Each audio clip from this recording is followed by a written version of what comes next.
언제나 필승! 네, 반갑습니다. 필승입니다. 저는 최근부터 이제 SOC에 대한 투자를 지속적으로 말씀드리고 있습니다.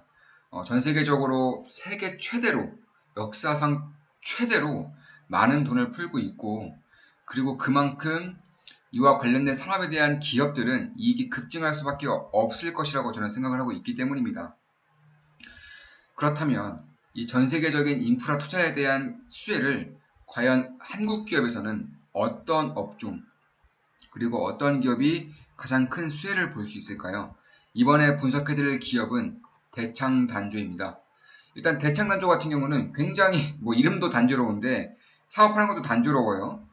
지금 간단하게 말씀을 드리면 이 굴삭기 부품 업체입니다. 이 굴삭기에 대한 단조 부품을 이제 단조를 만드는 기업인데 쉽게 말해서 이 굴삭기가 이렇게 있고 이렇게 포크레인이 있으면은 이 부분 이 부분을 만드는 것이 바로 대창 단조입니다. 대표적으로 인도, 중국에 주로 납품하고 있고 북미 쪽 캐터필러를 통해서 북미 쪽으로도 납품을 하고 있습니다. 국내는 당연한 거고요. 그래서 이런 식으로 납품을 하고 있는데 상당히 단조롭죠. 그러니까 굴삭기가 많이 팔리면 대창단조의 이익률도 이익도 증가하는 것이고 굴삭기가 안 팔리면 이익도 당연히 쪼그라드는 것입니다. 특히 최근에 이제 특히 중국 그리고 대한민국도 마찬가지지만 이 디레버리징이라고 하죠. 그러니까 부채 비율을 줄이고 줄이는 그런 정책을 정부들이 펼쳤기 때문에 2017년을 기준으로 이렇게 지속적으로 하락을 하고 있습니다.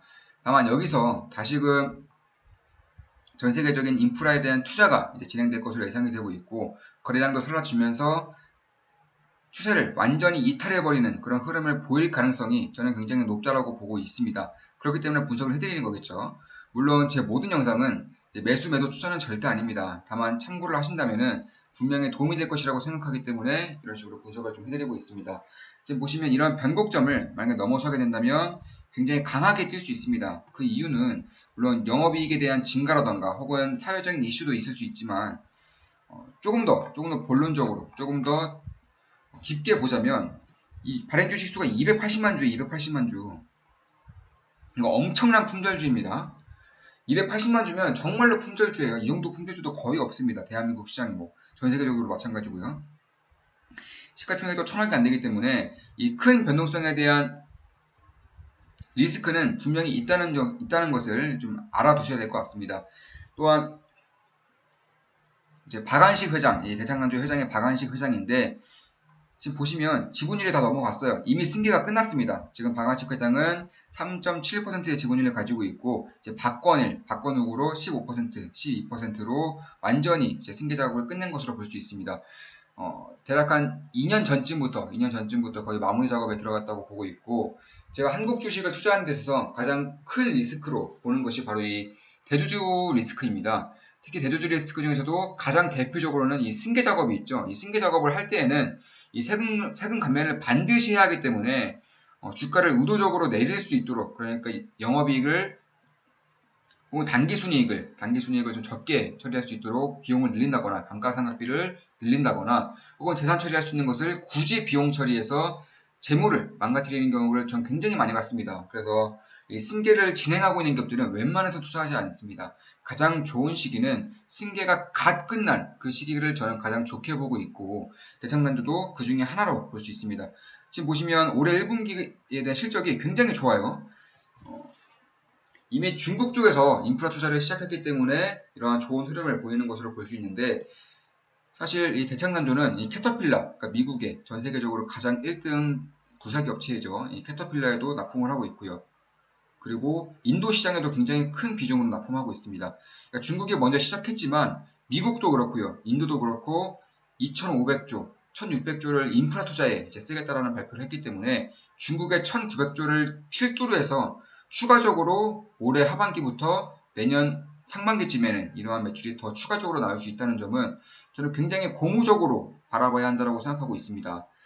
그렇기 때문에 현대건설기계라든가 두산인프라 코어 측에서도 이 수요가 굴삭기에 대한 수요가 폭발적으로 늘어났다고 밝히고 있고요. 특히 중국 내에서 건설기계 공장이 밤낮 없이 돌아가고 있다라고 직접적으로 밝힌 부분이 있기 때문에 이 중국 시장만 해도 이 정도인데 미국이랑 인도가 이 시장에 뛰어든다면 저는 당연히 수혜를 입을 수 있는 업종 중에 하나가 바로 이 굴삭기업체, 특히나 대한민국에 국한되어 있는 기업들이 아니라 북미, 중국, 인도 쪽으로 수출을 활발하게 하는 기업들일수록 저는 그러한 수혜를 더 많이 볼 수 있을 것이라고 생각하고 있습니다.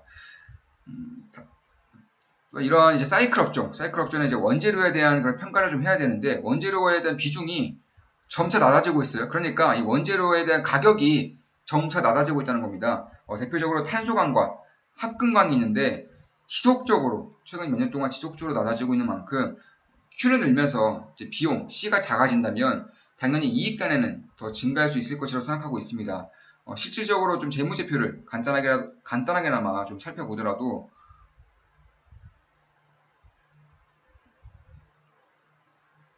지금 보시면 영업이익 증가율과 EPS 증가율이 꾸준히 늘고 있어요.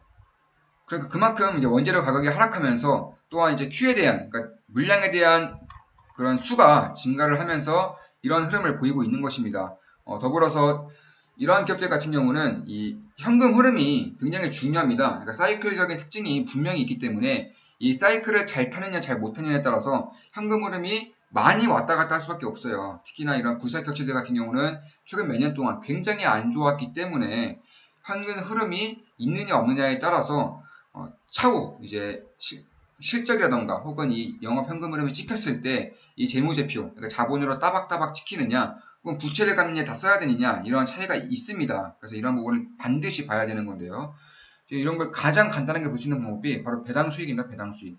배당 수익이 많다는 것은, 배당 수익이 는다는 것은 그만큼 현금이 회사에 차곡차곡 쌓이고 있다는 뜻이고, 지금 보시면 배당 수익률이 가면 갈수록 증가하고 있죠.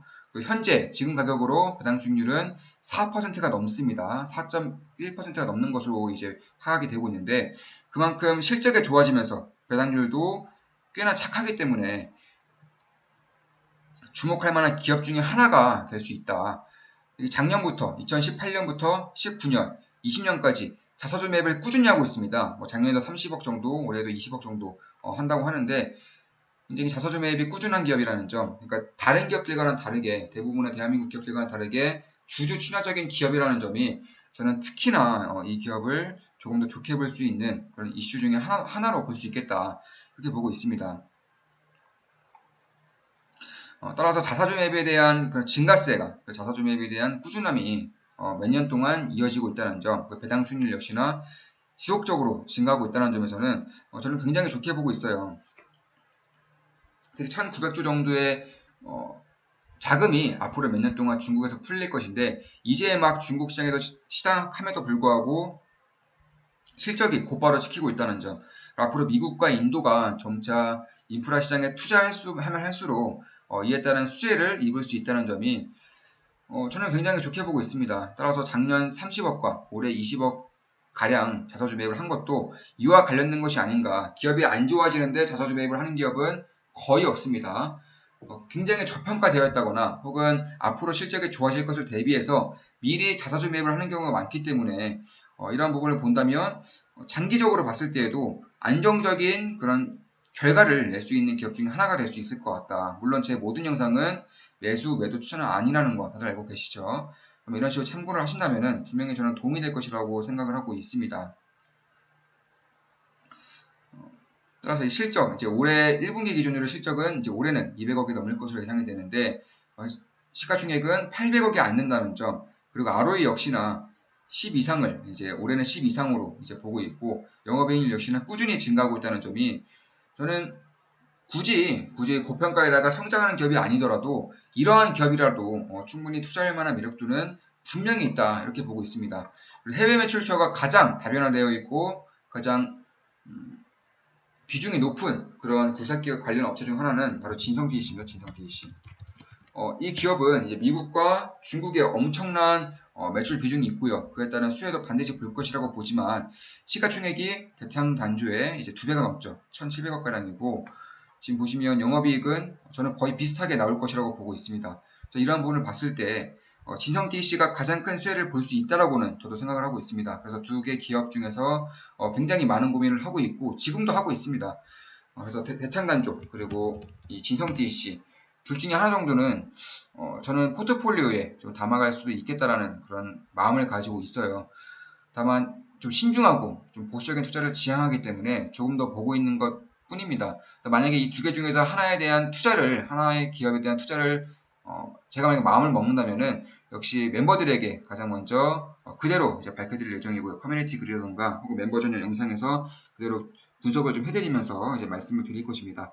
자, 이러한 부분을 본다면 저는 SOC 투자는 반드시 해야 한다. 특히 대한민국뿐만 아니라 미국, 중국, 인도에서 핵심 기업들을 하나하나씩 조금씩 지분을 모아간다는 생각으로 계속적으로 사 나아간다면 이 SOC 투자에 대한 사이클이 끝날 때쯤에는 그러한 기업들의 주가는 저는 10배가량은 충분히 10배 이상은 오를 수 있을 것이라고 보고 있습니다. 현대미포조선이 사이클을 탔을 때 50배, 70배까지 오른 것처럼 저는 SOC라는 이런 사이클 자체가 전 세계적으로 그리고 역사적으로 가장 대규모로 일어나는 만큼 반드시 주목을 해야 한다고 보고 있습니다.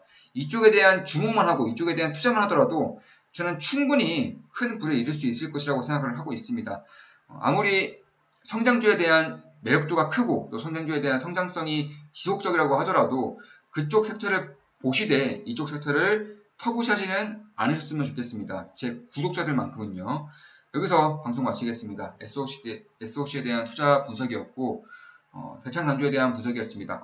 마지막으로 간단하게 지금 추세를 좀 분석을 해드리자면 물론 매수 추천은 절대 아닙니다. 지금 거래량이 터지면서 이런 식으로 주가를 상승시켜 놓고 있고 지금 이런 변곡점을 뚫기 일보 직전이기 때문에 저는 이런 흐름을 반드시 봐야 한다고 보고 있습니다. 지금도 물론 너무나도 매력적인 가격이지만 지금도 장기적으로 봤을 때는 저는 매력적이라고 보고 있습니다. 조금 더 보수적으로 본다면 조금 더 기다렸다가 투자하고픈 분들이라면 저는 이 라인대에서 지지 라인이 굉장히 강하기 때문에 이 라인대에서는 저는 충분히 이제 관심을 가져볼 만한 가격대라고 보고 있습니다. 대략 25,000원 라인대부터 22,000원 라인대가 되겠죠. 지금 주봉을 보더라도 마찬가지예요. 지금 거래량이 아주 크게 실리고 있고 지금 보시면 이제 25,000원 라인대부터 22,000원대 라인대가 이제 지지 라인이 꽤나 강력하게 형성이 되어 있습니다. 이런 것을 좀 보시면서 좀 투자를 하신다면은 안정적으로 이제 투자를 하실 수 있을 것이라고 보고 있고 지금 보시면 이 월봉도 마찬가지죠. 월봉도 지금 이 라인대 역시 23,000원대에서 22,000원대 라인대까지가 안정적으로 관심을 가질 만한 그런 라인대가 될 수 있을 것이라고 생각을 하고 있습니다.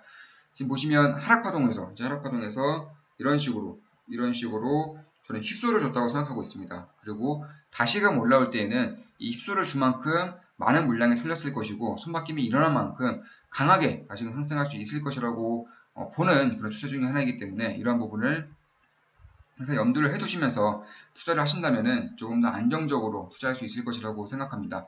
자, 방송 마치겠습니다. 다들 아시죠? 좋아요, 댓글, 구독, 족대꾸 해주시면 감사하겠습니다. 앞으로도 좋은 영상, 좋은 기업 분석으로 찾아뵙겠습니다. 필승이었습니다. 필승!